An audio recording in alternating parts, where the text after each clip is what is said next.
Touching baby birds, myth busted. The shocking truth about bird moms.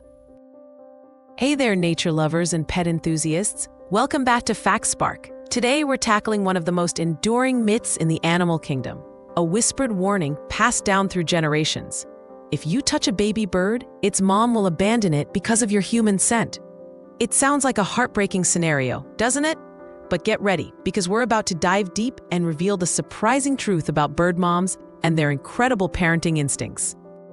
For as long as many of us can remember, this belief has made people incredibly hesitant to help a tiny, vulnerable baby bird on the ground, even when it might genuinely need assistance. The idea was likely well-intentioned, aiming to discourage human interference with wildlife. However, this widespread notion is in fact a misconception. The science behind it is quite clear. Most birds, especially common songbirds, have a very poor sense of smell, unlike many mammals. Birds generally don't rely on scent to identify their offspring or detect human presence on them. They primarily recognize their young through familiar cues, like their appearance and the unique sounds they make. So, a little human touch isn't going to send a bird mom flying away for good. Now, while the scent part is a total myth, there is a real danger that can lead to birds abandoning their nests or young, and that's disturbance. If a parent bird feels threatened by a human or a predator lingering too close to the nest, the stress can indeed cause them to flee, and in some cases, not return. It's not your smell, but your presence and the fear it creates that can be problematic. It's also important to remember that touching wild animals can potentially transmit diseases between humans and animals. So it's always best to maintain a respectful distance unless absolutely necessary. So what should you do if you find a baby bird on the ground? The first step is to assess the situation. Is it a nestling, mostly featherless, with eyes closed or barely open, unable to hop or fly? Or is it a fledgling, mostly feathered, able to hop, flutter, or take short flights, but still being fed by its parents? For a nestling, if you can safely locate and reach the nest, gently place the baby bird back inside.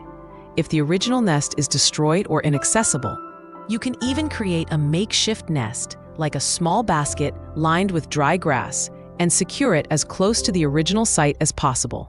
For fledglings, which often leave the nest before they can fly proficiently, the best approach is to move them to a safe, elevated spot nearby, such as a dense bush or a low tree branch, away from immediate dangers like predators or traffic.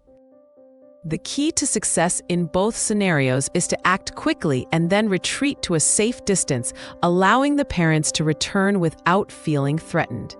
The good news is that successful reunions are far more common than you might think.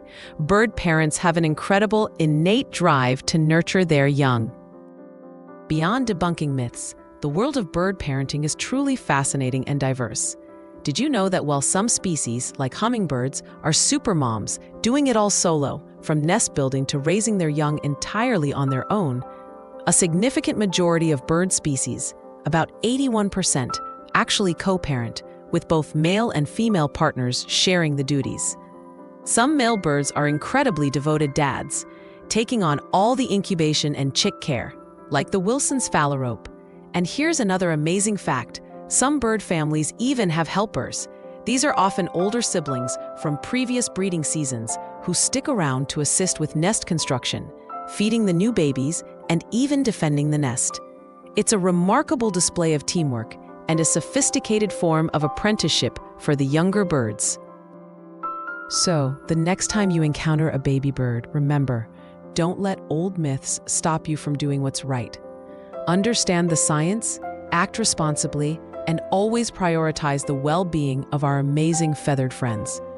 By learning and observing responsibly, we can all play a part in protecting these incredible creatures and appreciating the intricate wonders of the natural world.